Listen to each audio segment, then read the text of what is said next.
وما أرسلناك إلا رحمة للعالمين. La question c'est la suivante. Où est Allah?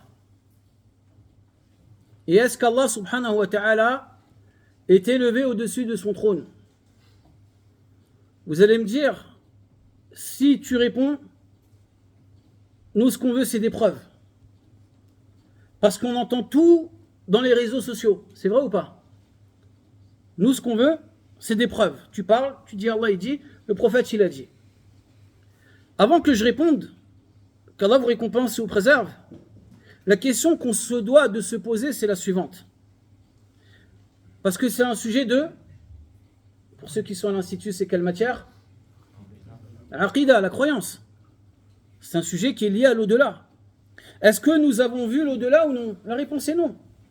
Pour qu'on puisse, qu'Allah vous récompense et vous préserve, affirmer quelque chose qui est lié à l'au-delà, on se doit de se baser sur quoi?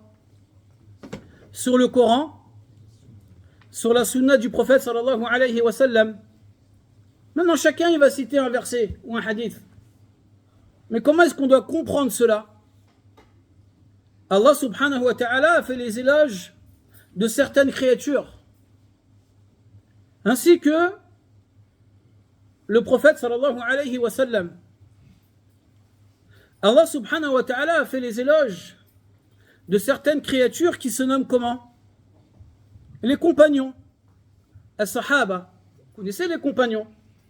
Nous, quand on lit le mot compagnon, on pense directement aux personnes qu'Allah vous récompense et vous préserve, qui étaient avec le prophète, qui ont vécu avec le prophète.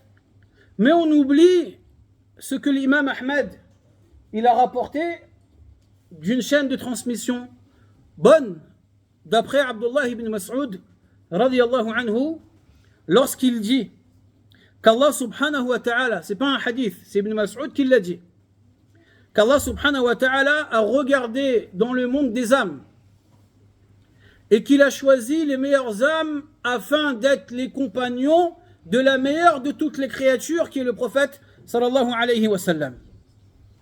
N'est-ce pas une preuve prouvant le mérite de ses compagnons? Allah subhanahu wa ta'ala dans le Coran il dit radiyallahu anhum wa radu anh. Allah les a agréés et ils ont agréé Allah. N'est-ce pas une preuve prouvant le mérite de ses compagnons? Allah subhanahu wa ta'ala il a dit dans le Coran was-sabiqun al-awwalun min al-muhajirin wal-ansar. Les premiers à avoir immigré à Médine, c'est-à-dire les habitants de la Mecque. Et ceux qui les ont accueillis, c'est-à-dire les habitants de Médine. Walladina, et ceux qui les ont suivis. Bi ihsan, dans le bien. Ces personnes-là sont qui? Sont ceux qui ont suivi les commandements du Coran, ainsi que de la sunna du prophète, sallallahu alayhi wa sallam, en ayant suivi ces personnes-là qui ont vécu cette révélation. Et ce sont donc les compagnons du prophète, sallallahu alayhi wa sallam. Qu'est-ce qu'il dit Allah? Radiyallahu anhum wa radu an. Allah les a agréés, ils ont agréé Allah. Qu'est-ce que ça veut dire? Ça veut dire qu'à partir du moment où une personne suit les compagnons, qu'Allah vous récompense et vous préserve, sur ceux sur lesquels, ils étaient d'accord, ceci est une voie à suivre parce qu'Allah subhanahu wa ta'ala a agréé leur cheminement. Laqad radiyallahu anil mu'minin. Allah il a agréé les croyants. C'est qui les croyants qui existaient lorsque le Coran il était révélé? Ce sont les compagnons du prophète sallallahu alayhi wa sallam. Et donc, on voit que le musulman il se doit de suivre le cheminement des compagnons, leur compréhension, car ils étaient les élèves de la meilleure de toutes les créatures. Et que le prophète sallallahu alayhi wa sallam il a dit إِنَّهُ مَنْ يَعِشْ مِنْكُمْ بَعْدِي فَسَيَرَى اخْتِلَافًا كَثِيرًا. Celui qui va vivre après moi verra des divergences. Et là, on n'est pas en train de parler des divergences entre l'imam Malik ou l'imam Ahmed et l'imam Shafi'i. Non. On parle des mauvaises divergences qui n'ont aucun fondement dans notre religion. Qu'est-ce qu'il a dit le prophète sallallahu alayhi wa sallam? فَعَلَيْكُمْ بِسُنَّتِي suivez ma sunna, ainsi que celle de mes compagnons bien guidés. Abu Bakr, Omar, Othman, Ali, radiyallahu anhum. Accrochez-vous-y à pleines dents. Et dans un autre hadith, le prophète sallallahu alayhi wa sallam, il a dit Iqtadou billadayni min ba'di. Soyez dans le suivi des deux qui vont venir après moi. C'était qui? Abu Bakr et Omar. C'est un hadith, c'est pas moi qui l'ai dit. Donc là, vous allez me dire, ouais, dans ce cas-là, quand on adore Allah, qu'on fait une adoration telle que la prière ou le jeûne, etc., on doit suivre le Coran ainsi que la Sunna selon la compréhension de ces personnes-là. Vous avez compris ça? On est d'accord?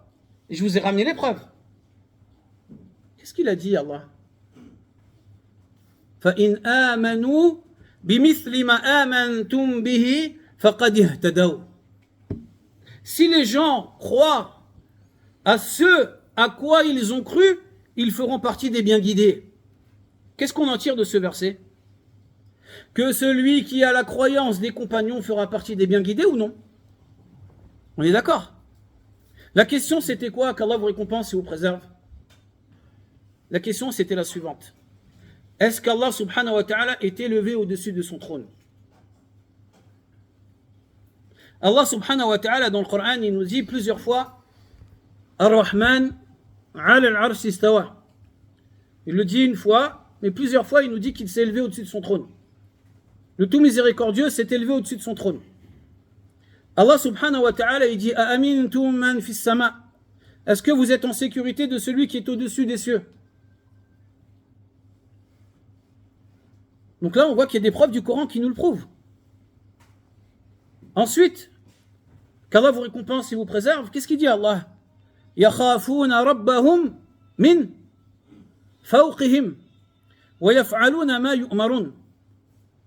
Ils ont peur d'Allah qui est au-dessus d'eux et ils font ce qu'Allah subhanahu wa ta'ala leur a ordonné. Il parle de qui là? Des anges. Et Allah subhanahu wa ta'ala dit wa huwa al-qahiru fawqa ibadihi. Et c'est le dominateur au-dessus de ses serviteur. Et c'est le sage et le parfait connaisseur. On vous a ramené plusieurs versets qui se trouvent dans le Coran, nous prouvant qu'Allah subhanahu wa ta'ala est en haut. Et en plus qu'il est élevé au-dessus de son trône. Maintenant, on va aller dans la sunna du prophète sallallahu alayhi wa sallam. Le Coran c'est réglé, c'est bon. Qu'est-ce qu'il a dit le prophète sallallahu alayhi wa sallam? Dans un hadith authentique, il nous dit Est-ce que vous n'avez pas confiance en moi alors que je suis celui qui, entre guillemets, est digne de confiance de celui qui est au-dessus des cieux? Hadith, il est authentique. Donc on voit qu'il l'a dit, sallallahu alayhi wa sallam, qu'Allah subhanahu wa ta'ala, il est élevé. Deuxièmement, la sunna, il y a plusieurs types de sunna. Il y a la sunnatu al-qawliya, la sunna avec la parole, mais aussi avec le fait que sallallahu alayhi wa sallam, il a approuvé des choses. Il n'y a pas une femme dans un hadith qui est authentique où le prophète sallallahu alayhi wa sallam lui a posé la question suivante Ayn Allah? Il est où Allah? Qalat fi sama. Elle a dit Allah il est au-dessus des cieux. Le prophète il a dit libère-la car c'est une croyante. Donc il a validé ceci. Le troisième type de sunna c'est al-fi'liya avec les actes. Lorsque le prophète sallallahu alayhi wa sallam était en train de faire un prêche et qu'il dit ala inna dima'akum wa amwalakum wa a'radakum haramun alaykum, votre sang, vos biens ainsi que vos personnes, votre sang, vos biens et votre honneur est sacré auprès d'Allah subhanahu wa ta'ala. Et il a posé la question aux compagnons, est-ce que, ou il leur a ordonné en disant faluballir, celui qui est présent, al-shahid al-ra'ib, celui qui est présent transmet à celui qui ne l'est pas. Et après il a dit, vous êtes témoin de cela? On est témoin annaka adayt al-amana. On est témoin que tu nous as ramené le dépôt. la religion d'Allah subhanahu wa ta'ala. Et après, sallallahu alayhi wa sallam, il a regardé en haut et il a dit Allahumma shahad. Il a regardé en haut, il a dit Wallah, sois témoin de cela. Ça suffit pas? Maintenant, on a dit qu'il faut la compréhension derrière. Rappelez-vous ce qu'on a dit tout à l'heure. On a dit que l'imam Shafi'i, excusez-moi, Wallahi, c'est un sujet trop important. On a dit que l'imam Shafi'i, rahimahullah ta'ala, il a dit que le ijma' c'est une preuve, ainsi que Ibn Qudama et autres encore parmi les savants. À un point où, un jour, Abu Bakr as-Siddiq, radiyallahu anhu, lorsqu'il était gouverneur, et qu'il n'avait pas la réponse à un sujet religieux, il regardait dans le Coran. S'il ne trouvait pas, il regardait dans la Sunna. S'il ne trouvait pas, qu'Allah vous récompense et vous préserve, dans ce cas-là, il allait regarder auprès des compagnons en leur disant est-ce que l'un d'entre vous a entendu une information ou un hadith du prophète sallallahu alayhi wa sallam. S'ils ne connaissaient pas, ils se réunissaient. Et s'ils étaient tous d'accord, dans ce cas-là, ils mettaient en application l'avis religieux qui était sorti de cette consultation. Et ceci s'appelle un ijma', un consensus. De plus, Allah subhanahu wa ta'ala il dit وَمَنْ يُشَاقِقِ الرَّسُولِ مِنْ بَعْدِ مَا تَبَيَّنَ لَهُ الْهُدَى وَيَتَّبِعْ غَيْرَ سَبِيلِ الْمُؤْمِنِينَ نُوَلِّهِ مَا تَوَلَّهُ وَنُصْلِهِ جَهَنَّمَ. Celui qui diverge avec le messager d'Allah sallallahu alayhi wa sallam et qui suit autre chose que le cheminement des croyants qui étaient les compagnons lorsque le Coran était révélé, on va lui donner l'enfer.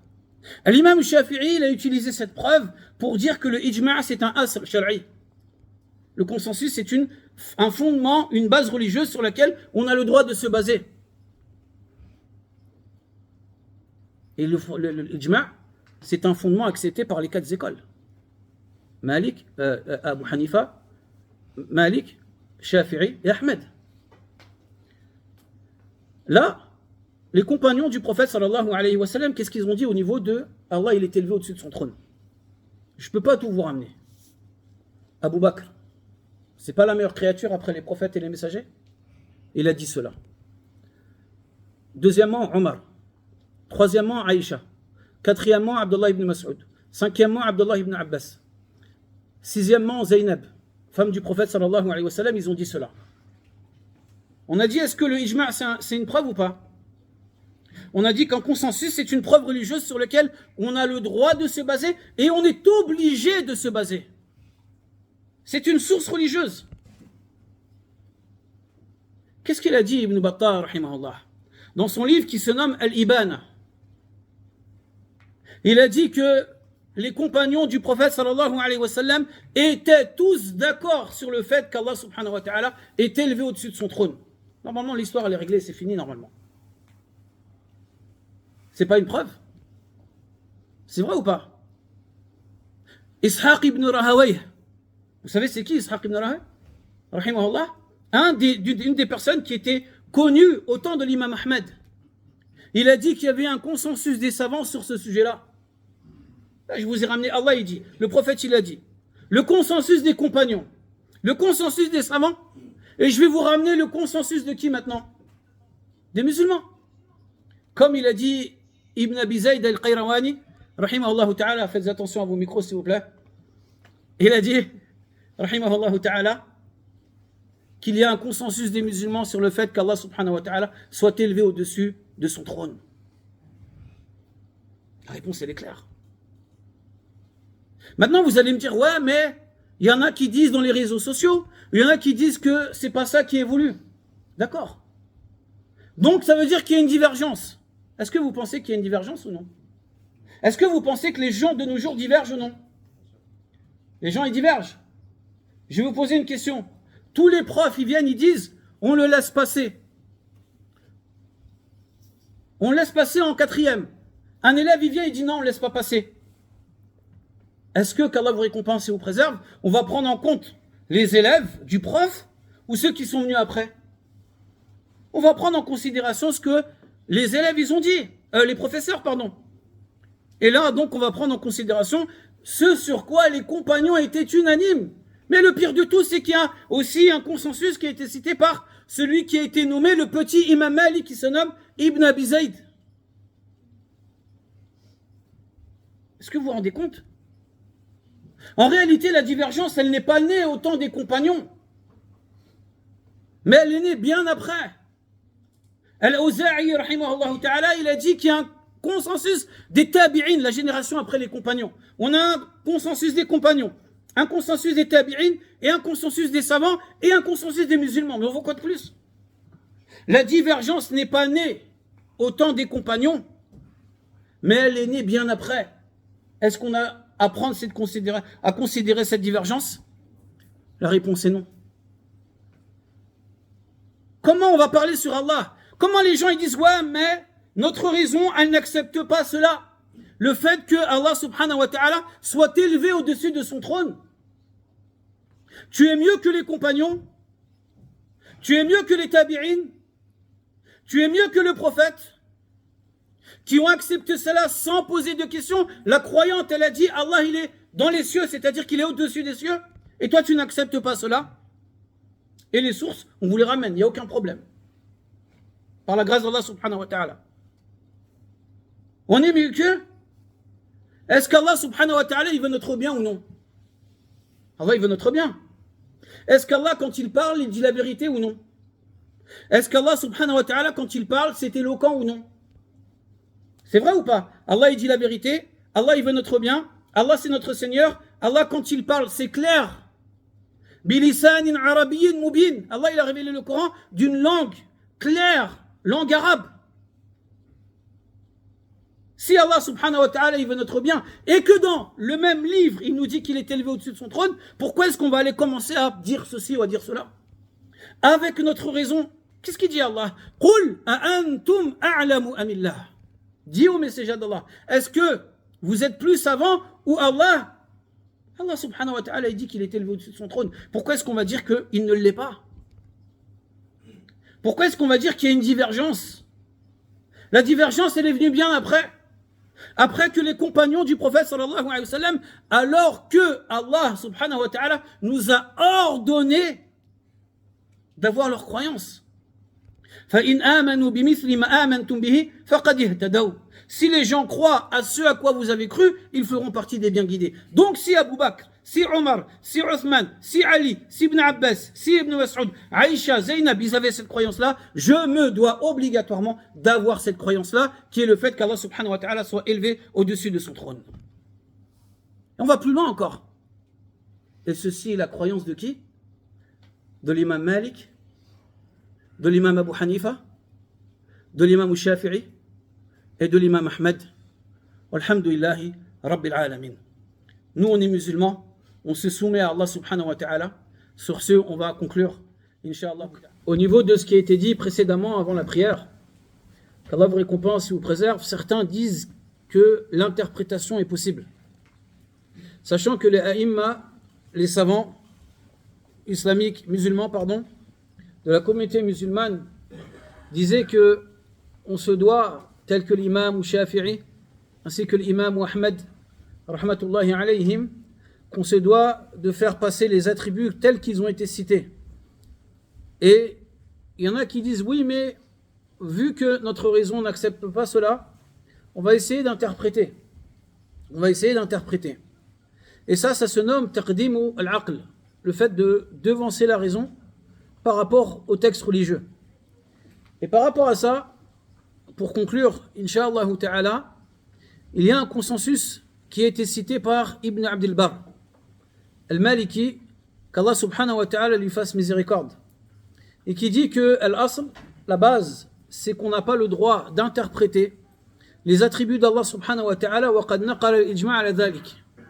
Et il a cité un consensus à ce niveau-là. Encore une fois, la notion de consensus sur le fait qu'on n'ait pas le droit d'interpréter les attributs d'Allah subhanahu wa ta'ala sans qu'on ait un autre texte qui nous prouve cela.